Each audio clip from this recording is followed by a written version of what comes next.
رات کا سناٹا تھا اور فضا میں ایک عجیب سی گھٹن تھی۔ غنڈے زائرہ کو زبردستی گھسیٹتے ہوئے اس بدنام بستی کے آخری کونے پر واقع ایک پرانی حویلی نما عمارت میں لے آئے۔ یہ شہر کا وہ ریڈ لائٹ ایریا تھا جہاں شرافت قدم رکھتے ہوئے بھی ڈرتی تھی۔ اندر بڑے ہال میں بھاری کامدار لباس پہنے ستارہ بائی اپنی مسند پر بیٹھی پان چبا رہی تھی۔ غنڈوں نے زائرہ کو بے دردی سے فرش پر پٹخ دیا۔ اس کے بال بکھرے ہوئے تھے اور وہ خوف سے بری طرح کانپ رہی تھی۔ ستارہ بائی نے اپنی بڑی بڑی آنکھوں سے زائرہ کو دیکھا اور پھر دھیرے سے اٹھ کر اس کے قریب آئی۔ اس نے جھک کر نہایت سختی سے زائرہ کے بال اپنی مٹھی میں جکڑے اور اس کا چہرہ اوپر اٹھایا۔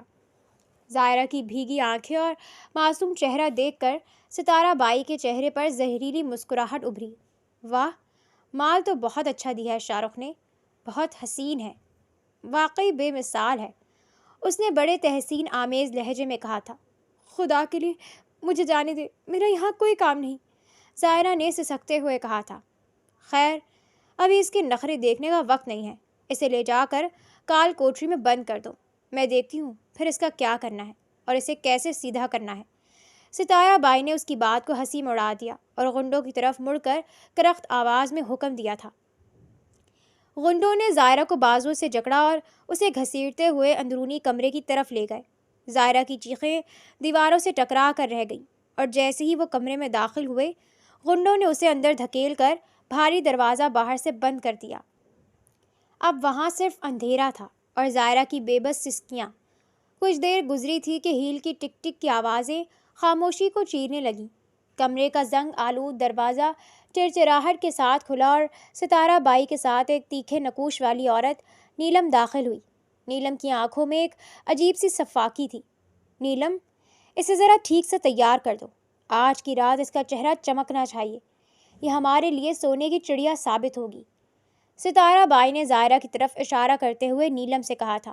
نیلم ایک مغرور مسکراہٹ کے ساتھ زائرہ کے قریب آئی اور جیسے ہی اس نے اپنا ہاتھ زائرہ کے چہرے کی طرف بڑھایا، زائرہ کے اندر چھپی ہمت بیدار ہو گئی۔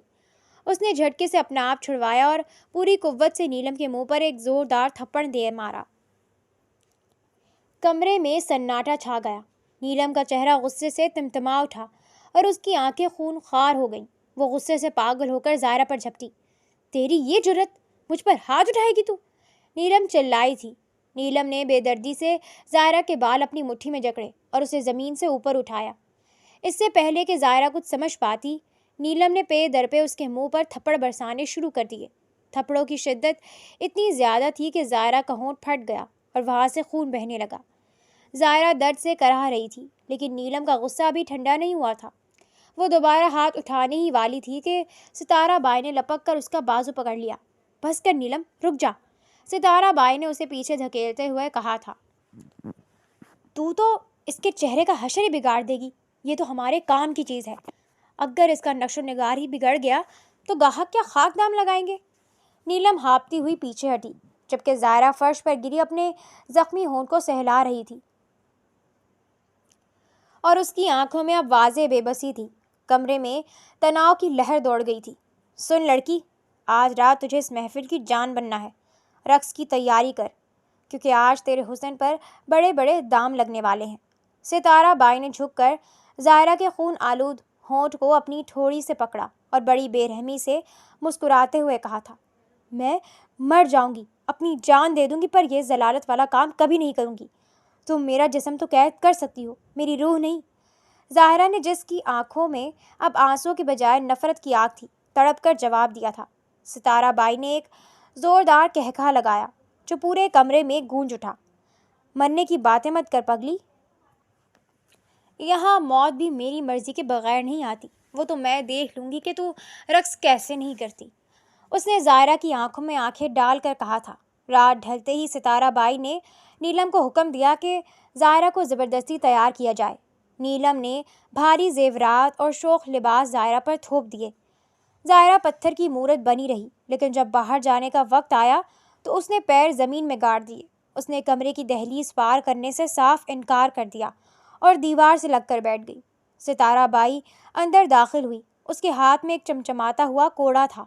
اس نے غصے سے زائرہ کو دیکھا اور دانت پیستے ہوئے اس کے قریب آئی۔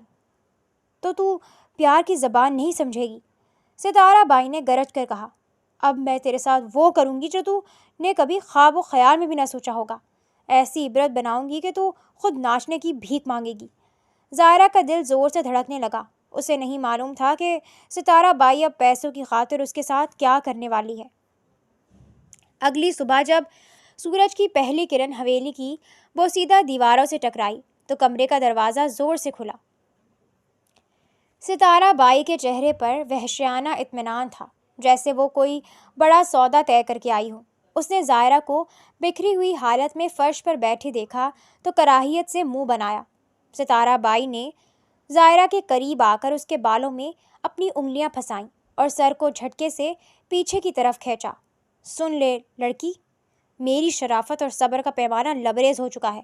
میں نے تجھے انسان سمجھ کر موقع دیا تھا کہ اس بستی کے اصولوں کو اپنا لے اور سکون سے رہ، لیکن تجھے تو یہاں کی زندگی راس ہی نہیں آئی۔ اب بہت ہو چکا۔ تم کیا کرنے والی ہو میرے ساتھ؟ زائرہ نے کانپتی ہوئی آواز میں پوچھا تھا۔ اب میں تجھے بیچ رہی ہوں۔ آج رات جب تمہیں کوئی ایسا وحشی گاہک لے جائے گا جو انسانیت کا نام تک نہیں جانتا ہوگا، جب وہ تیری بوٹیاں نوچے گا اور تیرے جسم کو تار تار کرے گا، تب تجھے سمجھ آئے گا کہ تو نے کتنی بڑی غلطی کی ہے۔ تب ملے گا تجھے اصل سکون۔ ستارہ بائی نے شیطانی مسکراہٹ کے ساتھ جواب دیا تھا۔ یہ الفاظ سنتے ہی زائرہ کے پاؤں تلے سے زمین نکل گئی تھی۔ اس کی آنکھیں خوف سے پھٹ گئیں۔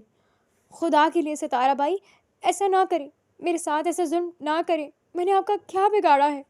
کیوں سب کے سب میرے پیچھے پڑ گئے ہو؟ میں نے کسی کا کیا لیا ہے جو مجھے ایسی اذیت دی جا رہی ہے؟ ترس کھائیں، مجھے یہاں سے جانے دیں۔ وہ گھٹنوں کے بل ستارہ بائی کے قدموں میں گر گئی اور روتے ہوئے منتیں کرنے لگی تھی۔ زائرہ کی چیخیں اور گڑگڑاہٹ پورے کمرے میں گونج رہی تھی، لیکن ستارہ بائی کا دل پتھر کا ہو چکا تھا۔ اس نے حقارت سے زائرہ کو لات مار کر دور ہٹایا اور اس کی فریادوں کو مکمل طور پر نظر انداز کر دیا۔ نیلم، اسے تیار کر دو، آج رات یہ بولی کا حصہ بننے جا رہی ہے۔ ستارہ بائی نے مڑ کر نیلم کو آواز دی تھی۔ وہ یہ کہہ کر کمرے سے باہر نکل گئی، پیچھے زائرہ کو ایسے اندھیرے کنویں میں دھکیل گئی جہاں سے واپسی کا کوئی راستہ دکھائی نہیں دے رہا تھا۔ اگلی شام حویلی میں وحشت ناک ماحول تھا۔ نیلم، جس کے ہاتھوں میں ایک بھڑکیلا سرخ لباس تھا، زائرہ کے کمرے میں داخل ہوئی۔ زائرہ فرش پر سکڑی بیٹھی تھی، جیسے وہ اس طوفان سے بچنا چاہتی ہو۔ نیلم نے زائرہ کو بالوں سے کھینچ کر کھڑا کیا اور زبردستی وہ بھڑکیلے کپڑے اسے پہنا دیے۔ اس کے بعد نیلم نے زائرہ کے معصوم چہرے پر بے تحاشا میک اپ تھوپنا شروع کر دیا۔ سرخ رنگ کی لپسٹک اور آنکھوں میں گہرا کاجل لگا کر نیلم نے زائرہ کو ایک ایسی عورت بنا دیا جو وہ بالکل نہیں تھی۔ وہ اسے کھینچتی ہوئی باہر حویلی کے صحن میں لے آئی، جہاں اونچی آواز میں موسیقی بج رہی تھی اور ماحول میں دھوئیں اور شراب کی بو بسی ہوئی تھی۔ صحن کے بیچ میں ایک چبوترا تھا جہاں سے بولی شروع ہونی تھی۔ زائرہ نے دیکھا کہ وہاں ہوس کے پجاری، وحشی قسم کے مرد جمع تھے۔ وہ خوف سے تھر تھر کانپ اٹھی۔ اس نے موقع پایا اور بھاگ کر ستارہ بائی کے قدموں میں گر گئی۔ ستارہ بائی، میں آپ کے پاؤں پڑتی ہوں، یہ سب نہ کریں، مجھے ان درندوں کے حوالے نہ کریں، میں آپ کی کنیز بن کر رہوں گی، بس میری عزت بچا لیں، مجھے ان لوگوں کے سامنے نیلام نہ کریں۔ اس کی آواز ہچکیوں میں دب رہی تھی۔ ستارہ بائی نے نفرت بھری نظر زائرہ پر ڈالی، اپنا پاؤں زور سے چھڑوایا اور نیلم کی طرف اشارہ کیا۔ نیلم نے زائرہ کو گردن سے پکڑا اور اسے گھسیٹتے ہوئے ان مردوں کے سامنے لا کھڑا کیا۔ ستارہ بائی نے مجمع کی طرف دیکھ کر گرجتی ہوئی آواز میں کہا، تو یہ ہے وہ مال جس کا آپ سب کو انتظار تھا، آج یہ آپ کی ملکیت ہو سکتی ہے، بولی شروع کیجیے۔ اور پھر جیسے کسی بے جان چیز کو پھینکا جاتا ہے، نیلم نے زائرہ کو دھکا دے کر ان مردوں کے سامنے چبوترے پر پٹخ دیا۔ زائرہ فرش پر گری، اس کے آنسوؤں نے میک اپ کی تہیں بگاڑ دی تھیں اور سامنے درندوں کا ایک جم گٹھا تھا جو اس کی طرف ایسے بڑھ رہے تھے جیسے کوئی شکاری اپنے شکار کی طرف بڑھتا ہے۔ حال گاڑی کی پرسکون رفتار اور اندر کی خاموشی زائرہ کے اعصاب پر بوجھ بن رہی تھی۔ وہ سمٹی ہوئی سی کھڑکی کے باہر تیزی سے گزرتے درختوں اور روشنیوں کو دیکھ رہی تھی، مگر اس کا ذہن اب بھی اس کوٹھے کے غلیظ کہکہوں میں پھنسا ہوا تھا۔ اسے لگ رہا تھا کہ وہ ایک جہنم سے نکل کر دوسری میں جا رہی ہے۔ کچھ دیر بعد گاڑی بہت بڑے پروقار بنگلے کے آہنی گیٹ کے سامنے رکی۔ چوکیدار نے احترام سے سر جھکا کر گیٹ کھولا۔ گاڑی پورچ میں رکی تو اس نوجوان نے خاموشی سے دروازہ کھولا اور باہر نکل آیا۔ ظاہرہ بھی لرزتے قدموں سے باہر نکلی۔ نوجوان نے اسے اندر آنے کا اشارہ کیا اور سیڑھیاں چڑھ کر اسے اوپر کی منزل پر موجود کمرے کے سامنے لے گیا۔ کمرہ وسیع تھا، جس کی دیواروں پر ہلکا سندلی رنگ اور فرنیچر پر نفاست جھلک رہی تھی۔ وہاں کا سکون ظاہرہ کے لیے اجنبی تھا۔ تم یہاں رہو گی، نوجوان نے مختصر بات کی اور پھر باہر کھڑی ایک معمر ملازمہ سکینہ کو آواز دی۔ سکینہ بوا، انہیں کے کپڑے لا کر دیں اور کچھ کھانے کا انتظام کریں، یہ تھکی ہوئی ہیں۔ انہیں کسی چیز کی شکایت نہیں ہونی چاہیے، اس نے ظاہرہ کی طرف دیکھتے ہوئے کہا تھا۔ سکینہ بوا نے حیرت سے ظاہرہ کو دیکھا، مگر اپنے مالک کے مزاج سے واقف تھی، اس لیے فوراً سر ہلا دیا۔ نوجوان نے ایک بار ظاہرہ کے مرجھائے ہوئے چہرے کی طرف دیکھا۔ اس کی آنکھوں میں کوئی ہوس نہیں تھی۔ ظاہرہ کو پتہ نہیں کیوں اس سے ڈر نہیں لگ رہا تھا۔ وہ بغیر کچھ مزید کہے مڑا اور نیچے کی طرف چل دیا۔ ظاہرہ وہیں بت بنی کھڑی رہی، یہاں تک کہ نیچے گاڑی کے سٹارٹ ہونے اور پورٹ سے نکلنے کی آواز آئی۔ وہ جا چکا تھا۔ سکینہ بوا قریب آئیں اور نرمی سے ظاہرہ کے کندھے پر ہاتھ رکھا۔ آؤ بچی، پہلے ہاتھ منہ دھو لو، میں تمہارے لیے صاف کپڑے لاتی ہوں۔ صاحب نے کہا ہے تو اب تم یہاں محفوظ ہو۔ ظاہرہ نے کمرے کے وسط میں کھڑے ہو کر خود کو دیکھا۔ ریشمی لباس جو اس کے لیے کسی کفن سے کم نہ تھا، اب اسے چبھ رہا تھا۔ اس نے کمرے کے دروازے کو دیکھا، جو کھلا تھا، مگر اسے بند کرنے کی ہمت اس میں نہیں تھی۔ اسے یقین نہیں آ رہا تھا کہ وہ ایک ایسے شخص کی قیدی ہے جس نے اسے خریدا تو 1 کروڑ میں، مگر اسے چھوا تک نہیں۔ تھوڑی دیر میں بوا سفید رنگ کا جوڑا اور کھانے کی ٹرے لے کر آ گئی۔ یہ لو بیٹا، صاحب ابھی گھر سے چلے گئے ہیں، وہ رات کو دیر سے لوٹیں گے، تم کھانا کھاؤ اور آرام کرو۔ سکینہ بوا کھانے کی ٹرے رکھ کر کمرے سے باہر چلی گئی تھیں۔ شہر کے مضافات میں واقع انتہائی حساس اور محفوظ عمارت کے سامنے جب اس کی گاڑی رکی تو وہاں موجود گارڈز نے اسے دیکھتے ہی چاقو چوبند ہو کر سیلیوٹ مارا تھا۔ وہ تیز قدموں سے چلتا ہوا ایک بڑے سے دفتر کے سامنے پہنچا، دروازہ کھولا اور سامنے بیٹھے شخص کو سیلیوٹ مارا تھا۔ میجر ہارون شاہ، رپورٹنگ سر۔ کمرے میں موجود سینئر آفیسر نے اپنی اینک اتار کر میز پر رکھی اور مسکراتے ہوئے ہارون کو دیکھا۔ آؤ ہارون، بیٹھو، کیا اپ ڈیٹ ہے مشن کی؟ ہارون کی آنکھوں میں غصے کی ایک لہر دوڑ گئی۔ سر، جو معلومات ہمیں ملی تھیں وہ محض ٹپ آف دی آئس برگ تھیں۔ ریڈ لائٹ ایریا کا وہ حصہ جس کا میں نے آج دورہ کیا، وہاں صرف جسم فروشی نہیں ہو رہی، وہاں بڑے پیمانے پر لڑکیوں کی اسمگلنگ اور منشیات کا ایک بہت بڑا نیٹ ورک کام کر رہا ہے۔ ستارہ بائی جیسے لوگ صرف مہرے ہیں، اصل کھلاڑی تو پردے کے پیچھے بیٹھے وہ با اثر لوگ ہیں جو معصوم لڑکیوں کی زندگیوں سے کھیل رہے ہیں۔ اس نے گہرا سانس لیا اور عزم سے کہا تھا، سر، میں آپ کو یقین دلاتا ہوں کہ میں جلد از جلد اس گندگی کے ڈھیر کو بے نقاب کر دوں گا اور اس پورے نیٹ ورک کو جڑ سے اکھاڑ پھینکوں گا۔ آفیسر نے اس بات میں سر ہلایا۔ شاباش ہارون، ہمیں تمہاری صلاحیتوں پر پورا بھروسہ ہے، اسی لیے تمہیں اس خطرناک انڈر کور مشن کے لیے چنا گیا تھا۔ لیکن آفیسر ذرا رکا اور ہارون کی آنکھوں میں جھانک کر پوچھا تھا، مجھے اطلاع ملی ہے کہ تم وہاں سے ایک لڑکی کو بھی خرید کر اپنے ساتھ لے گئے ہو۔ ہارون، تم جانتے ہو کہ یہ ہمارے پروٹوکول کے خلاف ہو سکتا ہے۔ ہارون کے چہرے پر ایک لمحے کے لیے ظاہرہ کا کانپتا ہوا وجود اور اس کی بے بس آنکھیں لہرائیں۔ جی سر، میں اسے ساتھ لایا ہوں، ہارون نے سنجیدگی سے جواب دیا۔ وہ لڑکی مجھے حد سے زیادہ مظلوم اور معصوم لگی۔ اس کی آنکھوں میں وہ گندگی نہیں تھی جو اس بازار کا خاصہ ہے۔ وہ وہاں زبردستی لائی گئی تھی۔ مجھے لگا کہ اگر اسے وہاں چھوڑ دیا تو وہ تڑپ تڑپ کر مر جائے گی۔ میں نے اسے اپنے گھر کی سیف ہاؤس والی سیکیورٹی میں رکھا ہے تاکہ وہ محفوظ رہ سکے اور شاید وہ ہمیں اس نیٹ ورک کے بارے میں کچھ اہم معلومات بھی دے سکے۔ آفیسر نے ایک طویل خاموشی کے بعد کہا، ٹھیک ہے ہارون، اگر تمہیں لگتا ہے کہ وہ اس کیس میں مددگار ثابت ہو سکتی ہے یا انسانی ہمدردی کے ناطے یہ ضروری تھا تو ٹھیک ہے، لیکن یاد رکھنا جذباتی ہونا اس مشن کو کمزور کر سکتا ہے۔ فکر نہ کریں سر، میجر ہارون شاہ اپنے فرض کو سب سے مقدم رکھتا ہے، ہارون نے دو ٹوک لہجے میں کہا اور دوبارہ سیلیوٹ کر کے باہر نکل آیا۔ رات کی تاریکی گہری ہو چکی تھی جب ہارون کی گاڑی دوبارہ بنگلے کے پورچ میں آ کر رکی۔ اس کے چہرے پر تھکن تھی۔ گھر میں داخل ہوتے ہی اس کی نظر سکینہ بوا پر پڑی جو ڈائننگ ایریا میں برتن سمیٹ رہی تھیں۔ بوا، اس لڑکی نے کھانا کھا لیا؟ ہارون نے اپنی جیکٹ اتارتے ہوئے دھیمی مگر روبدار آواز میں پوچھا۔ ماسی نے سر ہلا کر جواب دیا، جی صاحب، اسے کھانا دے دیا تھا اور وہ اب اپنے کمرے میں ہے۔ بہت سہمی ہوئی ہے بیچاری، اب تک ایک لفظ نہیں بولی۔ ہارون نے اس بات میں سر ہلایا اور تھکے ہوئے قدموں سے سیڑھیاں چڑھ کر اس کمرے کی طرف بڑھا جہاں زائرہ کو ٹھہرایا گیا تھا۔ اس نے دستک دی اور پھر آہستہ سے دروازہ کھول کر اندر داخل ہوا۔ زائرہ جو کھڑکی کے پاس بیٹھی باہر اندھیرے کو تک رہی تھی، ہارون کی آہٹ سن کر کسی بجلی کے جھٹکے کی طرح اچھلی اور تیزی سے کمرے کے کونے میں دب گئی۔ اس کی آنکھوں میں وحشت تھی اور چہرہ خوف سے سفید پڑ چکا تھا۔ دیکھیں، میری بات سنیں۔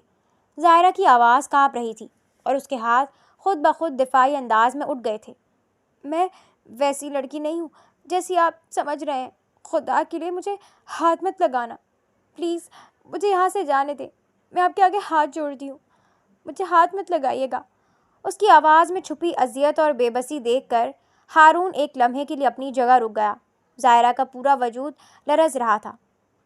تم ریلیکس ہو جاؤ، میری بات غور سے سنو، میں تمہیں کچھ نہیں کہوں گا اور نہ ہی تمہیں یہاں کسی سے کوئی خطرہ ہے۔ ہارون نے اپنے لہجے کو حد درجہ نرم اور پرسکون بناتے ہوئے کہا تھا۔ اس نے ایک قدم پیچھے ہٹ کر اسے یہ باور کروایا کہ وہ اس کی سپیس کا احترام کرتا ہے۔ تم یہاں بالکل محفوظ ہو، اب آرام کرو اور یہ ڈر اپنے دل سے نکال دو کہ کوئی تمہیں ہاتھ لگائے گا۔ ہارون نے کرسی تھوڑی پیچھے ہٹائی اور نہایت تحمل سے زائرہ کے سامنے بیٹھ گیا۔ اس کی آنکھوں میں تجسس تھا۔ تمہارا نام کیا ہے؟ ہارون نے بہت دھیمے لہجے میں پوچھا۔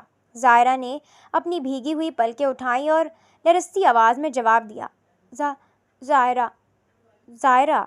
ہارون نے نام دہرایا اور پھر براہ راست اس کی آنکھوں میں دیکھ کر پوچھا، زائرہ، میں جاننا چاہتا ہوں کہ تم جیسی لڑکی اس جہنم تک کیسے پہنچی؟ تمہارے ساتھ یہ سب کیسے ہوا؟ ہارون کے لہجے میں چھپی اپنائیت نے زائرہ کے ضبط کے بندھن توڑ دیے۔ وہ ایک دم پھوٹ پھوٹ کر رونے لگی۔ اس کی ہچکیاں کمرے کی خاموشی کو چیر رہی تھیں۔ کچھ دیر بعد جب وہ ذرا سنبھلی اور اس کو بتانا شروع کیا، یہ سب ایک تھپڑ کا بدلہ تھا۔ زائرہ نے نفرت سے مٹھیاں بھینچ لیں۔ کچھ عرصہ پہلے شاہ رخ نے مجھ سے بدتمیزی کی تھی اور میں نے سب کے سامنے اسے تھپڑ مار دیا تھا۔ اس دن اس نے اپنی انا پر چوٹ کھائی اور مجھ سے انتقام لینے کی قسم کھا لی۔ وہ رکی، ایک لمبا سانس لیا اور پھر دوبارہ بولنے لگی۔ پھر اس نے بدلنے کا ناٹک کیا۔ اس نے مجھ سے جھوٹی محبت کے دعوے کی، میری ہمدردیاں جیتیں اور مجھے یقین دلا دیا کہ وہ اپنی غلطی پر شرمندہ ہے۔ میں نادان اس کے جال میں پھنس گئی اور ہمارے گھر والے بھی مان گئے۔ زائرہ کی آواز دکھ سے بوجھل ہو گئی۔ ہماری شادی ہوئی، میں سمجھی کہ مجھے میرا جیون ساتھی مل گیا ہے، مگر وہ تو درندہ تھا۔ شادی کی پہلی ہی رات اس نے اپنا اصلی چہرہ دکھا دیا۔ اس نے مجھے بتایا کہ وہ مجھ سے کبھی محبت نہیں کرتا تھا، یہ سب تو صرف اس تھپڑ کا بدلہ تھا۔ اس نے مجھے اسی رات طلاق دی اور پھر مجھے لے جا کر ستارہ بائی کو بیچ دیا۔ زائرہ نے دوبارہ چہرہ ہاتھوں میں چھپا لیا۔ اس نے میری زندگی، میری عزت اور میرے مان کا سودا کر دیا۔ اس نے مجھے وہاں پھینک دیا جہاں سے کوئی شریف انسان نہیں جاتا۔ ہارون خاموشی سے سنتا رہا مگر اس کے چہرے کی رنگت غصے سے سرخ ہو رہی تھی۔ اس نے کھڑے ہوتے ہوئے نہایت مضبوط آواز میں کہا، تم اب ریلیکس ہو جاؤ زائرہ۔ شاہ رخ نے جو کیا اس کا حساب اب اسے دینا ہوگا، تم یہاں آرام سے رہو۔ ہارون نے زائرہ کی تکلیف دہ داستان سننے کے بعد ایک گہرا سانس لیا۔ اس کے دل میں زائرہ کے لیے ہمدردی اور اس شاہ رخ نامی درندے کے لیے شدید غصہ تھا۔ وہ جانتا تھا کہ اس وقت زائرہ کو کسی بھی چیز سے زیادہ تحفظ کے احساس کی ضرورت ہے۔ وہ تھوڑا اور قریب ہوا مگر ایک مناسب فاصلہ برقرار رکھا تاکہ زائرہ خوفزدہ نہ ہو۔ یہ گھر تمہارا ہے، تم جب تک چاہو اس گھر میں رہ سکتی ہو، تمہیں یہاں سے کہیں جانے کی ضرورت نہیں، اور نہ ہی کوئی تمہیں یہاں سے نکالے گا جب تک تم خود کو ذہنی اور جسمانی طور پر بالکل ٹھیک محسوس نہیں کرتی، تم یہاں رہ سکتی ہو۔ ظاہرہ نے حیرت اور ممنونیت سے ہارون کی طرف دیکھا۔ اسے یقین نہیں آ رہا تھا کہ دنیا میں اس جیسے اچھے انسان بھی ہوتے ہیں۔ اس واقعے کے چند دن بعد ہی شاہ رخ اور ہانیہ نے فیصلہ کیا کہ وہ اب مزید انتظار نہیں کریں گے۔ انہوں نے اپنے قریبی دوستوں اور خاندان کی موجودگی میں ایک شاندار تقریب کا اہتمام کیا۔ شادی کا دن نہایت دھوم دھام سے منایا گیا۔ شاہ رخ شیروانی میں ملبوس تھا اور ہانیہ سرخ روسی جوڑے میں کسی ملکہ سے کم نہیں لگ رہی تھی۔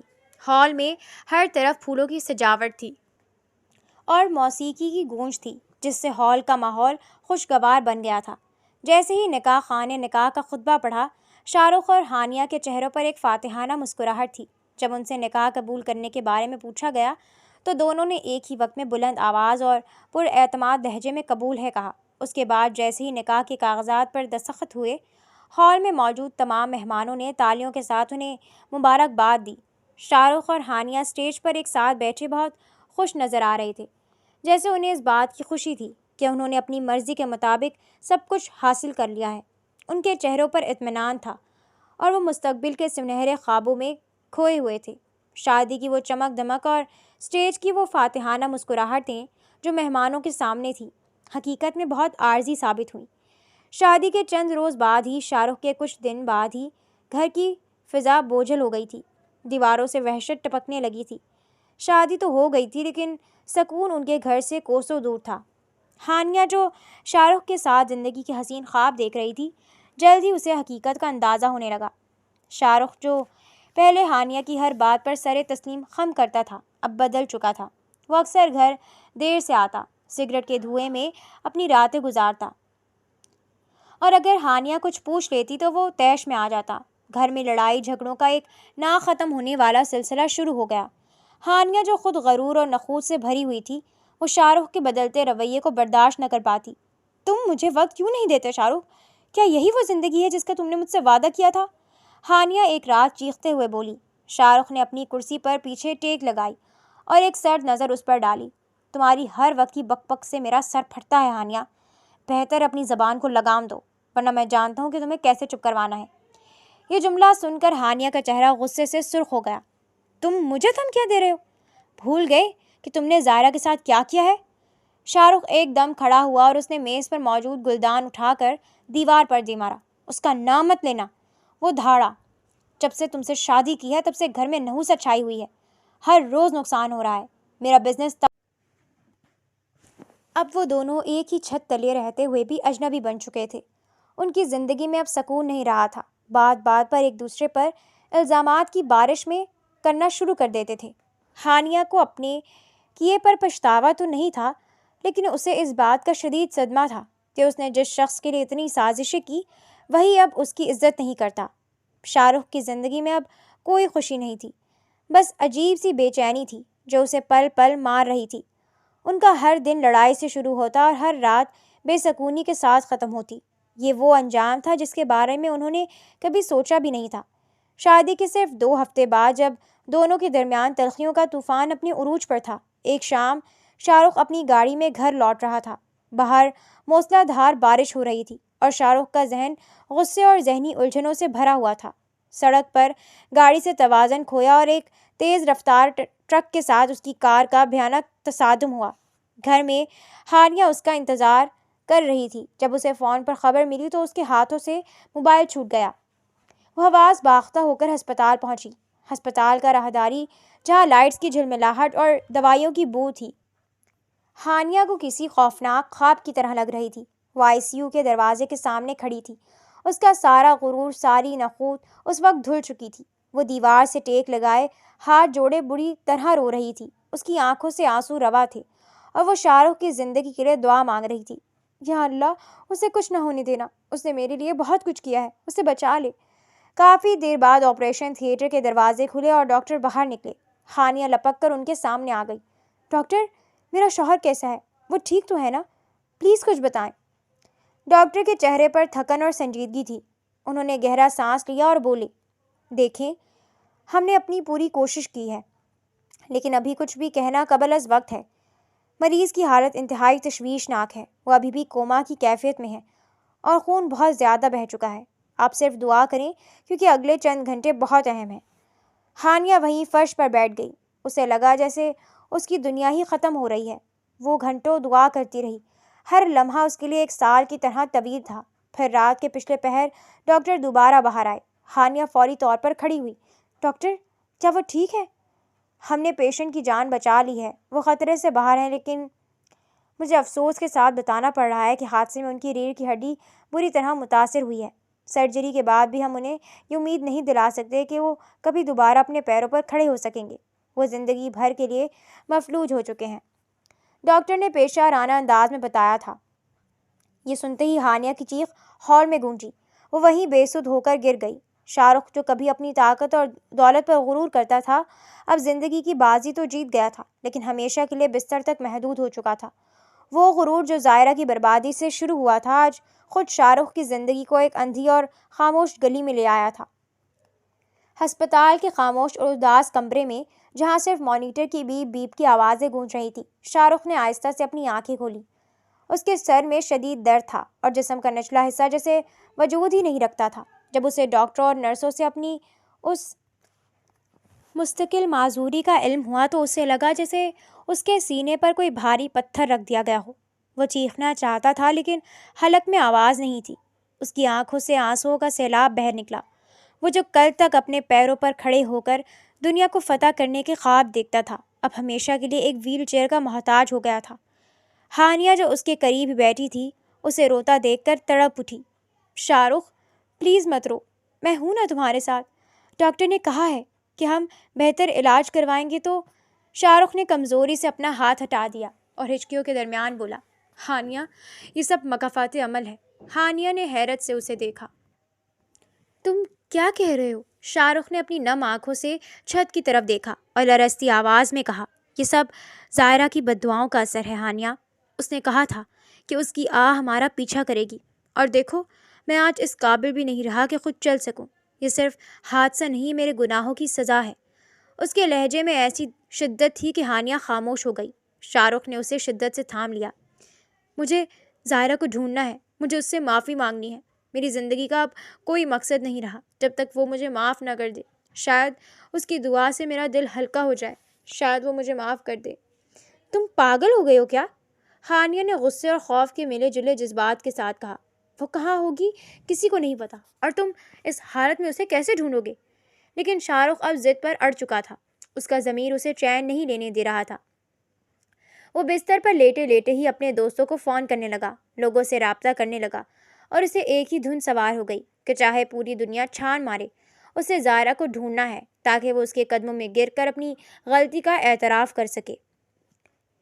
ہارون کے گھر میں زائرہ کو رہتے ہوئے 2 مہینے ہو چکے تھے۔ اس دوران زائرہ نے ہارون کے گھر اور اس کی زندگی میں ایک سکون کا احساس بھر دیا تھا۔ ہارون ان دنوں شہر میں ایک انتہائی پیچیدہ کیس کی تحقیقات کے سلسلے میں تعینات تھا۔ یہ کیس کسی معمولی جرم کا نہیں بلکہ شہر کے ریڈ لائٹ ایریا کی مشہور اور با اثر ستارہ بائی کے خلاف تھا، جس کے نیٹ ورک کو توڑنے کے لیے ہارون دن رات کام کر رہا تھا۔ اس شام ہارون جب گھر لوٹا تو کافی تھکا ہوا اور پریشان لگ رہا تھا۔ زائرہ نے چائے بنا کر اسے دی تو ہارون نے ایک گہری سانس لی اور اپنی فائل میز پر رکھتے ہوئے بولا، زائرہ، ستارہ بائی کے خلاف ثبوت اکٹھے کرنا آسان نہیں ہے۔ وہ بہت گہری جڑیں رکھتی ہے اور بہت سے با اثر لوگ بھی اس کے ساتھ جڑے ہوئے ہیں۔ میں شاہ رخ پر بھی کیس کرنا چاہ رہا ہوں۔ زائرہ نے اس کا نام سن کر ایک لمحے کے لیے اپنی نظریں جھکائیں، مگر اس کے چہرے پر کوئی کرب نہیں بلکہ ایک گہرا اطمینان تھا۔ ہارون، زائرہ نے نہایت سکون سے کہا، آپ ستارہ بائی کے خلاف قانونی جنگ لڑ رہے ہیں، یہ اچھی بات ہے، لیکن جہاں تک اس شخص کی بات ہے جس نے میری زندگی تباہ کرنے کی کوشش کی تھی، تو میں نے اپنا معاملہ اللہ کی عدالت پر چھوڑ دیا ہے۔ ہارون نے حیرت سے اسے دیکھا۔ زائرہ، اس نے تمہارے ساتھ جو کیا، کیا تم چاہتی ہو کہ اسے کوئی سزا نہ ملے؟ میں تو اس کے خلاف بھی کارروائی کر سکتا ہوں۔ اگر تم بولو تو میں آج ہی اس کے خلاف کیس کی فائل کھول سکتا ہوں۔ زائرہ نے سر نفی میں ہلایا۔ نہیں ہارون، مجھے کسی انتقام میں دلچسپی نہیں ہے۔ جس دن اس نے مجھے نکالا تھا، میں نے کہا تھا کہ اللہ کی لاٹھی بے آواز ہے اور میرا رب جو فیصلہ کرے گا وہی بہترین ہوگا۔ مجھے کسی عدالت کے سامنے کھڑے ہو کر اپنے زخم تازہ نہیں کرنے۔ میرا بدلہ اللہ خود لے لے گا، اور میں نے اپنا سارا معاملہ اسی کے سپرد کر دیا ہے۔ ہارون خاموش ہو گیا۔ وہ ظاہرہ کی اس بلند ہمتی اور صبر کو دیکھ کر دم بخود رہ گیا۔ اسے محسوس ہوا کہ ستارہ بائی اور شاہ رخ جیسے لوگ جنہیں وہ قانون کے کٹہرے میں لانا چاہتا ہے، وہ دراصل پہلے ہی اپنی بربادی کی طرف گامزن ہے۔ ظاہرہ کا یہ بھروسہ کسی بھی قانونی چارہ جوئی سے زیادہ طاقتور تھا۔ ہارون نے کافی عرصے تک خاموشی اختیار کیے رکھی، لیکن ظاہرہ کے کردار اور اس کی مضبوطی نے اسے اندر سے بدل کر رکھ دیا تھا۔ ایک شام جب وہ اپنی اس فائل کو سمیٹ رہا تھا جس میں ستارہ بائی اور اس کے نیٹ ورک کے خلاف ثبوت تھے، اس نے ظاہرہ کو اپنے پاس بلایا۔ ظاہرہ خاموشی سے آ کر سامنے بیٹھ گئی۔ ہارون نے گہرا سانس لیا۔ اس کی آواز میں ایک عجیب سی لرزش اور سنجیدگی تھی۔ ظاہرہ، میں نے زندگی میں بہت سے محاذ دیکھے ہیں، بہت سے لوگوں کو قریب سے پرکھا ہے، لیکن تم جیسی باہمت اور صابر خاتون مجھے اپنی زندگی کے اس موڑ پر ملی ہو۔ وہ کچھ لمحے رکا، پھر بولا، میں جانتا ہوں کہ جس کرب سے تم گزری ہو اس کے بعد کسی دوسرے مرد پر بھروسہ کرنا کتنا مشکل ہے۔ دھوکہ ملنے کے بعد دل پتھر کا ہو جاتا ہے اور اعتماد کی دیواریں گر جاتی ہیں، لیکن ہارون نے اپنی نظریں ظاہرہ کی آنکھوں میں گاڑ دیں۔ میں تمہیں اپنی زندگی کا ساتھی بنانا چاہتا ہوں۔ میں تمہیں ایک عزت بھری زندگی اور ایک گھر کا تحفظ دینا چاہتا ہوں۔ میں جانتا ہوں کہ تم شاید ابھی اس رشتے کے لیے تیار نہ ہو، لیکن میں تمہیں یقین دلاتا ہوں کہ میرا ہر قدم تمہاری مرضی اور تمہاری عزت کے تابع ہوگا۔ کیا تم مجھ پر ایک بار اعتبار کر سکتی ہو؟ ظاہرہ، جو ہارون کی شرافت اور اس کے احترام کی قائل تھی، یہ سن کر سکتے میں آ گئی۔ شاہ رخ سے دھوکہ ملنے کے بعد اس نے اپنے دل کے دروازے سب کے لیے بند کر لیے تھے۔ ہارون کے الفاظ پر اس کا دل لرزا تھا۔ وہ جانتی تھی کہ ہارون ایک نیک انسان ہے، لیکن ماضی کی تلخ یادیں اب بھی اس کے ذہن کے دریچوں میں موجود تھیں۔ اس نے اپنی نظریں جھکا لیں۔ اس کے لبوں پر ایک ہلکی سی لرزش آئی۔ کچھ دیر خاموشی چھائی رہی، پھر اس نے سر اٹھا کر ہارون کو دیکھا۔ ہارون، آپ کی یہ پیشکش میرے لیے بہت احترام کا باعث ہے۔ سچ تو یہ ہے کہ آپ نے اس گھر میں مجھے وہ عزت دی ہے جو میں نے کھو دی تھی، لیکن ظاہرہ نے تھوڑا توقف کیا۔ میری روح اب بھی اس زخم سے لہو لہان ہے جو مجھے ملا تھا۔ مجھے سمجھنے کے لیے اور خود کو دوبارہ زندگی کے اس موڑ پر کھڑا کرنے کے لیے تھوڑا وقت چاہیے۔ مجھے فیصلہ کرنے دیں کہ کیا میں اب کسی اور کی زندگی کا حصہ بننے کے قابل ہوں یا نہیں۔ کیا آپ مجھے کچھ وقت دیں گے؟ میں سوچ کر آپ کو بتاؤں گی۔ ہارون نے ایک مسکراہٹ کے ساتھ سر ہلا دیا۔ اسے ظاہرہ کی سادگی اور ایمانداری سے مزید محبت ہو گئی تھی۔ میں تمہارا انتظار کروں گا ظاہرہ، وقت لو، کوئی جلد بازی نہیں ہے۔ تم جب بھی تیار ہو مجھے بتانا۔ ظاہرہ وہاں سے اٹھ کر اپنے کمرے میں چلی گئی، لیکن اس رات اسے نیند نہیں آئی۔ وہ کھڑکی کے پاس کھڑی سوچ رہی تھی کہ کیا واقعی زندگی اسے ایک نئی امید دے رہی ہے یا پھر سے کوئی امتحان تھا۔ شاہ رخ، جو اپنی پوری دنیا ویل چیئر تک محدود کر چکا تھا، کے لیے سکون اب ایک خواب بن چکا تھا۔ اس کے اندر کی آگ اسے ہر لمحہ جلا رہی تھی۔ ایک دن اس نے اپنے خاص آدمی سے زبردستی معلومات نکلوائیں کہ وہ میجر ہارون کون ہے جس کے گھر ظاہرہ کی موجودگی کی اطلاعات تھیں۔ اسے معلوم ہوا کہ ہارون ریڈ لائٹ ایریا میں ستارہ بائی کے خلاف کیس لڑ رہا ہے اور ظاہرہ وہیں کہیں پناہ لیے ہوئے ہے۔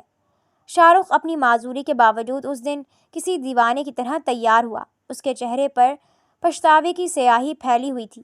وہ اپنی ویل چیئر پر بیٹھا ڈرائیور کے ساتھ ہارون کے گھر پہنچا۔ گھر کے وسیع صحن میں ہارون اور ظاہرہ ایک چھوٹی سی میز پر چائے پی رہے تھے۔ دونوں کے درمیان پرسکون خاموشی اور باہمی احترام کا رشتہ محسوس ہوتا تھا۔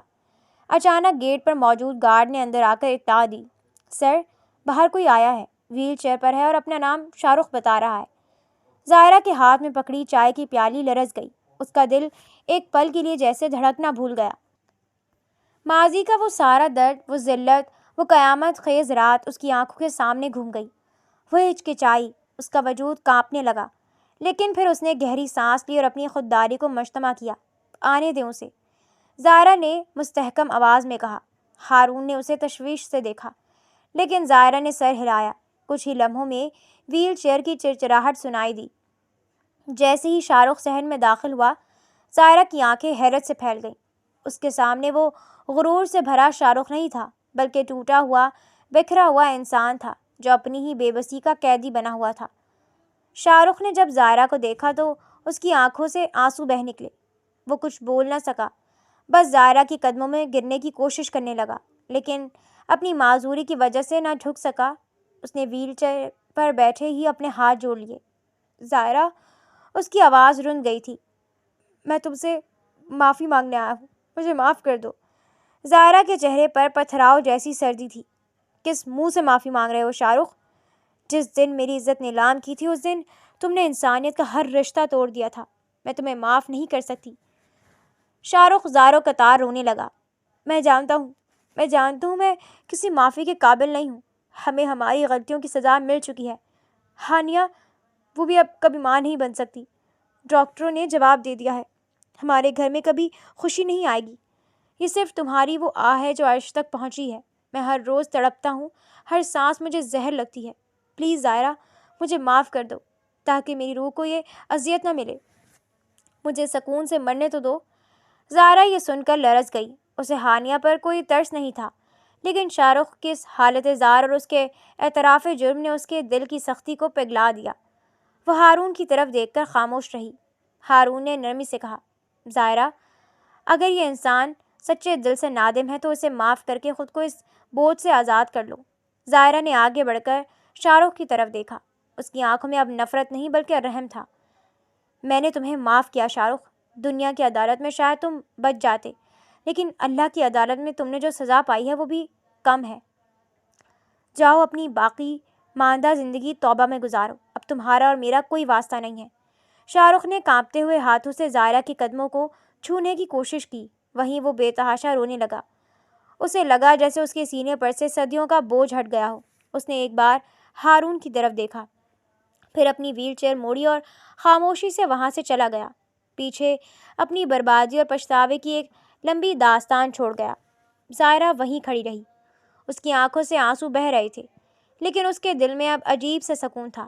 بدلہ مکمل ہو چکا تھا اور وہ اب ایک نئی زندگی کی طرف بڑھنے کے لیے تیار تھی۔ شاہ رخ کے جانے کے بعد صحن میں ایک عجیب سی خاموشی چھا گئی تھی۔ ظاہرہ دیر تک گیٹ کی جانب دیکھتی رہی، جہاں سے شاہ رخ کی ویل چیئر کے پہیوں کی آواز آہستہ آہستہ مدھم ہوتے ہوئے دور ہو گئی تھی۔ وہ آواز جو کبھی اس کے لیے خوف کی علامت تھی، اب ایک شکست خوردہ انسان کی آخری ہچکی لگ رہی تھی۔ ظاہرہ نے ایک گہرا سانس لیا اور اپنے دوپٹے کو درست کیا۔ اس کے اندر کا بوجھ جو برسوں سے کسی پہاڑ کی طرح دبا ہوا تھا، شاہ رخ کو معاف کر دینے کے بعد مکمل طور پر اتر چکا تھا۔ اب وہ ماضی کے اندھیروں سے نکل کر ہار کی روشنی میں کھڑی تھی۔ ہارون جو اب تک خاموشی سے یہ سارا منظر دیکھ رہا تھا، آہستہ سے اپنی جگہ سے اٹھا اور ظاہرہ کے قریب آ کر کھڑا ہو گیا۔ اس نے کوئی جلد بازی نہیں کی، کوئی مطالبہ نہیں کیا، بس ظاہرہ کی طرف دیکھ کر ایک پرسکون اور حوصلہ افزا مسکراہٹ دی۔ ظاہرہ نے مڑ کر ہارون کو دیکھا۔ اس کی آنکھوں میں اب وہ لرزش نہیں تھی جو شاہ رخ کی آمد پر تھی، بلکہ اب ان میں ایک پختگی اور اعتماد تھا۔ اس نے محسوس کیا کہ یہ شخص جو اس کے دکھوں میں اس کا محافظ بن کر کھڑا رہا، اب اس کی زندگی کے خالی پن کو بھرنے کے لیے سب سے موزوں انتخاب ہے۔ ہارون، ظاہرہ کی آواز دھیمی لیکن پرعزم تھی۔ ہارون نے توجہ سے اس کی طرف دیکھا۔ ظاہرہ نے کچھ لمحے سکوت کے بعد کہا، آپ نے مجھ سے وقت مانگا تھا اور اس وقت میں نے خود کو، اپنے ماضی کو اور اپنے مستقبل کو بہت قریب سے پرکھا ہے۔ شاہ رخ کو معاف کرنے کے بعد مجھے احساس ہوا کہ زندگی صرف نفرتوں کو ڈھونے کا نام نہیں ہے، بلکہ اسے ایک نئی امید کے ساتھ جینے کا نام بھی ہے۔ وہ تھوڑا سا رکی، پھر نظریں ملا کر بولی، میں نے فیصلہ کر لیا ہے۔ اگر آپ اب بھی اپنی بات پر قائم ہیں تو مجھے آپ کا ساتھ قبول ہے۔ ہارون کے چہرے پر ایسی چمک آئی جو اس کے آرمی کے سخت نظم و ضبط سے ہٹ کر خالص خوشی کی عکاسی تھی۔ اس کے چہرے پر سکون کی ایک لہر دوڑ گئی۔ ظاہرہ، تم نے مجھے زندگی کا سب سے خوبصورت تحفہ دیا ہے۔ میں وعدہ کرتا ہوں کہ تمہارا ہر آنسو، ہر غم اب میری ذمہ داری ہے۔ میں تمہیں وہ عزت اور سکون دوں گا جس کی تم حقدار ہو۔ ظاہرہ کے لبوں پر ایک ہلکی سی مسکراہٹ بکھر گئی۔ اسے محسوس ہوا کہ طوفانوں کے بعد آخر کار اس کا جہاز ایک پرسکون ساحل پر آ کر لنگر انداز ہو گیا ہے۔ اس نے اپنی پوری زندگی کو، جو ایک وقت میں برباد ہونے کے دہانے پر تھی، اب ایک نئے اور مستحکم بندھن میں محفوظ کر لیا تھا۔ ہارون اور ظاہرہ کے درمیان اس خاموش اقرار نے اس گھر کی فضا میں ایک نئی بہار کا آغاز کر دیا تھا۔ شاہ رخ کا وہ تاریک سایہ اب ہمیشہ کے لیے ان کی زندگیوں سے مٹ چکا تھا اور وہ ایک نئی صبح کی طرف بڑھنے کے لیے تیار تھے۔ شادی کا دن ظاہرہ کی زندگی میں ایک ایسی صبح بن کر طلوع ہوا جس میں ماضی کا کوئی سایہ نہیں تھا۔ ہارون نے اس دن کو ظاہرہ کے لیے یادگار بنانے میں کوئی کسر نہیں چھوڑی تھی۔ نکاح سے چند گھنٹے قبل جب ظاہرہ تیار ہو رہی تھی، اسے معلوم ہوا کہ ہارون اسے ایک بہت بڑا تحفہ دینے والا ہے۔ جیسے ہی وہ ڈرائنگ روم میں آئی، اس نے دیکھا کہ اس کے والدین سائمہ بیگم اور اس کے والد وہاں موجود تھے۔ ظاہرہ کی آنکھیں پھٹی کی پھٹی رہ گئیں۔ وہ ایک لمحے کے لیے اپنی جگہ پر جم گئی اور پھر بے اختیار دوڑ کر اپنی ماں کے گلے لگ گئی۔ ماں کی آغوش میں جاتے ہی ظاہرہ کا سارا ضبط ٹوٹ گیا۔ وہ زاروں کے تار رونے لگی، جیسے برسوں کا جمع شدہ درد، تنہائی اور وہ دکھ جو اس نے اپنوں سے دور رہ کر سہے تھے، سب آنسو بن کر بہہ رہے ہوں۔ سائمہ بیگم نے بھی اپنی بیٹی کے سر پر ہاتھ پھیرا۔ ان کی اپنی آنکھوں سے بھی آنسو روا تھے۔ ماں، آپ یہاں کیسے؟ ظاہرہ ہچکیوں کے درمیان بمشکل بول سکی۔ سائمہ بیگم نے ظاہرہ کا چہرہ اپنے ہاتھوں میں لیا اور اسے پیار سے دیکھتے ہوئے کہا، بیٹی، ہارون نے ہمیں ڈھونڈ نکالا۔ اس نے ہمیں تمہاری زندگی کے بارے میں سب کچھ بتا دیا ہے۔ ہارون ہماری زندگی میں فرشتہ بن کر آیا ہے۔ ظاہرہ نے مڑ کر ہارون کو دیکھا، جو دور کھڑا مسکرا رہا تھا، اور اس کی آنکھوں میں ظاہرہ کے لیے بے پناہ احترام تھا۔ اس لمحے ظاہرہ کو یقین ہو گیا کہ اللہ نے اس کے صبر کا کتنا حسین صلہ دیا ہے۔ پھر وہ مبارک گھڑی آئی۔ قاضی صاحب نے نکاح کے کاغذات ظاہرہ کے سامنے رکھے۔ ظاہرہ کے والد نے اس کا ہاتھ ہارون کے ہاتھ میں دیا۔ جب قاضی صاحب نے پوچھا تو ظاہرہ کی آواز میں ایک ایسا ٹھہراؤ اور سکون تھا جو صرف ان لوگوں کے پاس ہوتا ہے جنہیں اپنے رب پر کامل بھروسہ ہو۔ قبول ہے۔ 3 بار یہ الفاظ کہنے کے ساتھ ہی ظاہرہ کی زندگی کا ایک نیا باب شروع ہو گیا۔ نکاح کے بعد جب ہارون نے اسے دیکھا تو ظاہرہ کے چہرے پر وہ حیا اور سکون تھا جو اس کی اپنی پہچان بن چکا تھا۔ والدین کی دعائیں، ہارون کا ساتھ اور ایک نئی شروعات۔ ظاہرہ نے محسوس کیا کہ اللہ کی لاٹھی بے آواز ضرور ہے، لیکن اس کی رحمتیں سب سے زیادہ باآواز اور وسیع ہیں۔ اس دن ظاہرہ کی ہچکیاں تھم چکی تھیں اور اس کی زندگی میں خوشیوں کی ایک ایسی لہر دوڑ گئی تھی جو اب کبھی ختم ہونے والی نہیں تھی۔ نکاح کے بعد کی زندگی ظاہرہ کے لیے کسی خوبصورت خواب جیسی تھی۔ ہارون نے اپنے وعدے کے مطابق اسے ہر خوشی اور عزت فراہم کی۔ شادی کے کچھ ہی عرصے بعد ہارون نے اپنے مشن کو اپنے منطقی انجام تک پہنچایا۔ اس نے اپنی پیشہ وارانہ مہارت اور عزم سے نہ صرف ستارہ بائی کے پورے نیٹ ورک کو بے نقاب کیا، بلکہ اس بدنام زمانہ ریڈ لائٹ ایریا کو ہمیشہ کے لیے بند کروا دیا۔ ستارہ بائی اور اس کے تمام کارندوں کو قانون کے کٹہرے میں لایا گیا اور ان سب کو ان کے سیاہ کارناموں کی سزا کے طور پر طویل قید کی سزا سنائی گئی۔ وہ جگہ جہاں کبھی معصوموں کی عزتیں نیلام ہوتی تھیں، اب حکومت کی زیر نگرانی ایک تعلیمی اور فلاحی مرکز میں تبدیل کر دی گئی۔ اسے اپنے ماں باپ کی دعائیں حاصل تھیں اور ہارون کا اٹوٹ ساتھ۔ ہارون اسے اکثر کہتا، ظاہرہ، تم نے صبر کا دامن تھام کر اپنے لیے جو راستہ بنایا وہ اس بات کی دلیل ہے کہ سچائی کبھی نہ کبھی جیت ہی جاتی ہے۔ کچھ سال بعد ظاہرہ اور ہارون کا خوشحال گھر تھا جس میں ان کی اپنی دنیا بستی تھی۔ ظاہرہ اب ماضی کی دکھ بھری یادوں سے کوسوں دور تھی۔ اس نے نہ صرف اپنے دکھوں کو بھلا دیا تھا بلکہ وہ اب اپنے جیسے دوسرے مظلوم لوگوں کی مدد کے لیے بھی پیش رہتی تھی۔ جہاں تک شاہ رخ کا تعلق تھا، وہ اپنی ویل چیئر پر بیٹھ کر اپنی تباہی کا تماشا دیکھتا رہتا۔ اس کی زندگی میں سکون کا ایک لمحہ بھی نہ آ سکا۔ ہانیہ کے ساتھ اس کے رشتے میں نفرتوں کے سوا کچھ نہ بچا تھا اور وہ دونوں ایک دوسرے کے لیے عذاب بن چکے تھے۔ ظاہرہ کی دی ہوئی وہ بددعا جو شاہ رخ کے ذہن میں ایک مستقل ڈر کی طرح قید تھی، جبکہ ظاہرہ اپنے رب کی رحمتوں کے سائے میں ایک پرسکون اور روشن مستقبل کی طرف بڑھ چکی تھی۔ اللہ کی لاٹھی بے آواز تھی جس نے حق کو حقدار تک پہنچا دیا تھا۔